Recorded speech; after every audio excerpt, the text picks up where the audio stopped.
Hey, good morning, everybody. Yeah, it's a little early. Hopefully, I'll be okay for the rest of the day. It's only 8:30 to 5 shift today, and my lunch is at noon, so I should be alright. The only thing I worry about is the weather being a factor because it's going to be hot today, about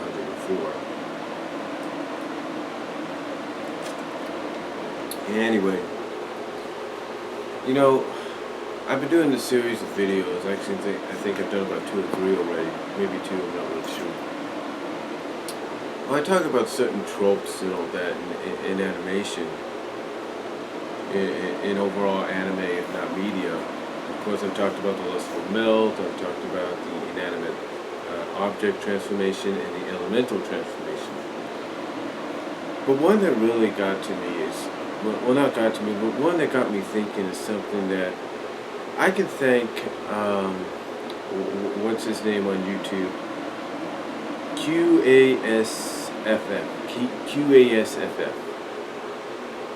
Basically, he's a person that posts short clips that he finds from animated or anime shows, or even live action ones, as far as I know,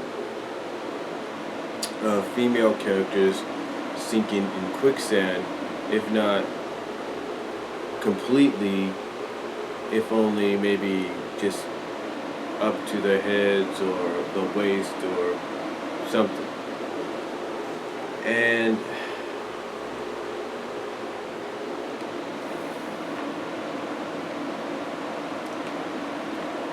he posts them every now and then. I think it's like every other day or every few days or maybe every week. He posts at least two or three of them on his channel. And one of them he did recently was from the 8th Pokemon movie. And I didn't even know this was in it. And usually we talk about Pokemon being sort of an anime for younger children because compared to Yu-Gi-Oh, yeah, and Digimon, yeah, I'm pretty sure there's a big difference in age demographic, if you know what I mean.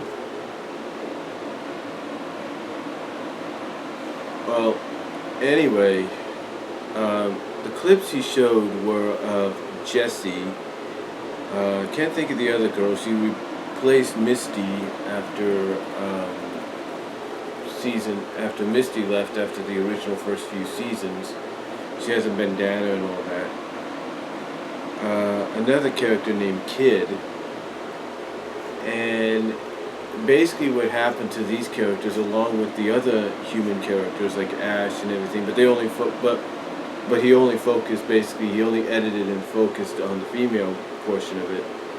Is I don't know why he put this in his category of quicksand and all that, but basically what happens to Jessie, this one girl, I can't think of her name, I don't think it's Dawn or anything, maybe it is, and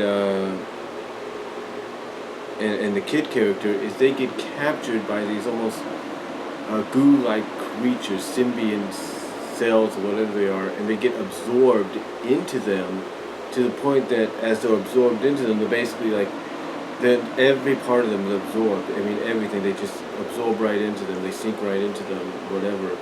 And then what happens is these little things shrink down, and then the crystals around the cavern that they're in glow, like now basically saying, hey, the person we've just absorbed is now part of this. They're now part of this cavern, and everything. And I looked on Wikipedia a little bit more information about it, and basically these things killed the Pokemon trainers. Basically, they killed Ash, Dawn, Brock, Jesse, James, all the characters involved in that situation. They basically temporarily, well, I'll get to that in a second, but they killed, if you will, these characters. And long story short, it takes the Mew character to convince this Tree of Life, restore them, please. They did nothing wrong. And thus you have Dawn, Kid, Jesse, James, Brock, and Ash restored back to life. All because of a misunderstanding. And that is something I want to talk about here, because this is a TV trope, if you will, that I think some people really get annoyed with. It is really something of a trope in TV, whether it's animated, an anime out of Japan, whether it's an animation here in the States or in another country, whether it's a live action show here in the States or another country, or even movies, animated, anime, live action, whatever, and even comic books. This is what people sometimes like to call either the fake outs or they call them the temporaries or the temporary deaths. And what these fake out temporary deaths are is you take a main character or a semi-main character or just a character that's basically important to the story in the show, in the movie, in the plot, and whatever.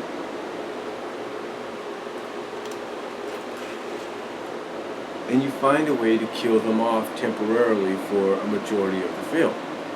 Or for, well, not a majority, but for a certain limited time. A good example is recently with Worlds Unite #4, Mega Man issue 50. As the world's emerging, a gunship and a government building, a gunship out of Sonic's world and a government building out of Mega Man's world are merging together, and because of this merge, it ends up exploding. And basically, this is Ian Flynn's way of getting around the kill off a major character deal. And in this case, it was Team Dark. As I have stated, Mega Beatman has stated, this is one of those get around the situations of, okay, well, we're not killing the character, but we're just temporarily removing them from the plot because they really don't have no reason being there until possibly the end. And sometimes that does happen for entire arcs. I mean, I go back to the Sonic comics Endgame. You know, initially Sally was supposed to die, but Sega at the time said no, we have plans for her, and the fans obviously helped out in that decision. And she was brought back. So her death at the time, even though originally meant to be permanent, became temporary, a fake out, if you will. Same with the Genesis, the first Genesis story, the Sonic Genesis story. 225 ended basically with her being shot up, and as Ian Flynn put it one time, turned into Swiss cheese. So what did they do to retcon that? They retconned it with the Sonic Genesis deal. She was in that. She came back, did her sacrifice deal with robotization, and well, there you go. Rest is history.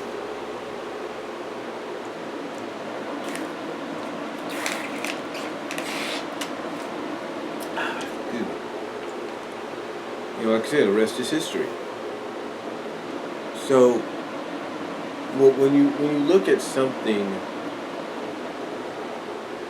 you know, like this trope in television, movies, and comics, it's something that, like I said, a lot of people kind of find a little annoying. You know, like I said, you go back to the Pokemon movie, you know, and if what I read off Wikipedia is true, the temporal deaths of Ash, Dawn, Brock, Jesse, James, the kid only lasted maybe 5, 10, 15 minutes at best. Well, I can't really say about maybe Dawn's or Jesse's or James, but still, it's like they lasted only, or even the others before Ash and Kid got theirs. But I have to say about maybe 5 to 15 minutes at most, and that's about it. And the reason they do that, and the reason companies do this, even though they know it probably annoys people, is to attract newer fans to that franchise or to that comic or to that medium. It's a way of saying, hey, look, you know, it's like, you know, like I said with the Pokemon deal, they could say, well, people think these characters are not off limits. Guess what? Look what we did. But we did bring them back. But it doesn't mean we wouldn't do it permanently. Kind of catch my drift there? Kind of went a little fast. I do apologize. But basically, it's a way of saying, look, yes, it was a temporary deal. Yes, they're back. They're alive. They're flesh and blood again. Excuse me. But it's their way of saying it doesn't necessarily mean we wouldn't really do it.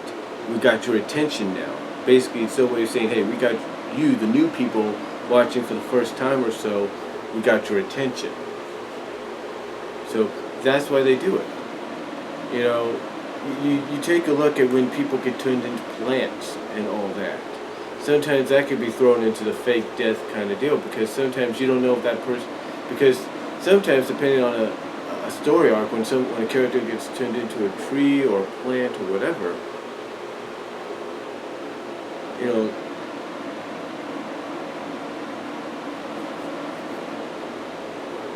sometimes it, you know, sometimes it takes, you know, the rest of an episode, or maybe the rest of the episode into another episode or whatever, to restore those people back to normal. Wakafu, I think that's the name, which you can find of the show, which you can find on Netflix now. Did an episode in the first season. I think it was towards the end. I think it was only for one episode, maybe two. I'm not really sure.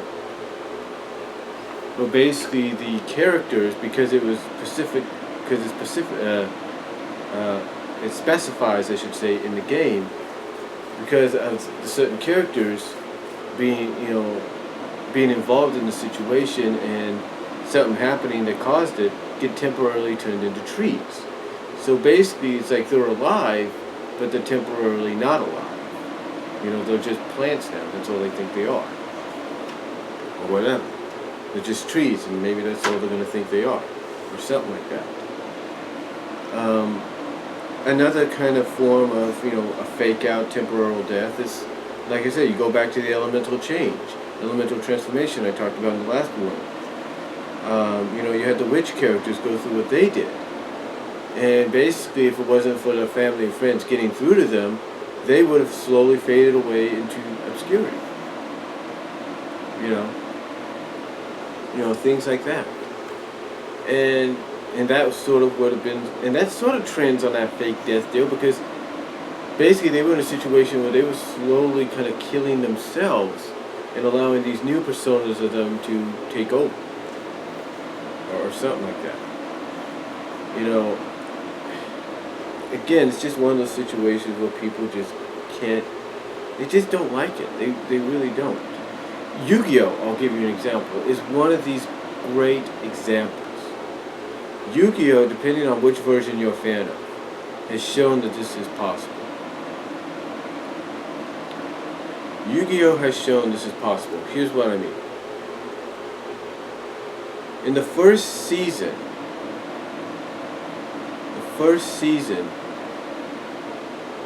you could say the whole taking the souls deal is sort of a temporary death kind of deal, because the soul is trapped. And that is in that category, because you know at least they're going to get that person's soul back. But there's another thing too. One of the final episodes had Yugi, Joey, Mokuba, and then along with Mai in a virtual reality. And here's what we found out, and this was even continued on in the second season, sort of in a, I guess you could say, a 0.5 portion of the season, which took them back to virtual reality. Basically, if the characters get destroyed, they get turned into data. And the only way you could save them and restore them is to win the game. And that's basically what happens. You know, Mai and Joey, they end up getting, you know, axed off, and then Mokuba the same way. But, you know, they're not temporarily dead. But if Yugi and Seto didn't win against the Big Five, then yeah, they would have been. The minds would have been trapped in cyberspace forever. They would have been, well, the bodies wouldn't have been functional anymore, kind of deal. Or something like that. But that, again, is what's called a temporary fake out, whatever you want, death, or a death cheat. It's like, you know they're going to win. It's like, you know the character's not totally going to die, because they're going to come back. And again, these are things that, even though It's been done numerous times, and it annoys the heck out of people. Heck, it annoys me. It's basically to catch the attention of people watching for the first time. You take a look, like I said, they continued the story arc with the whole virtual reality deal in the second season, the Battle City season. And the characters from Tristan, you know, they lost up. The only change here was if they got defeated, they would lose their bodies to one of the big five.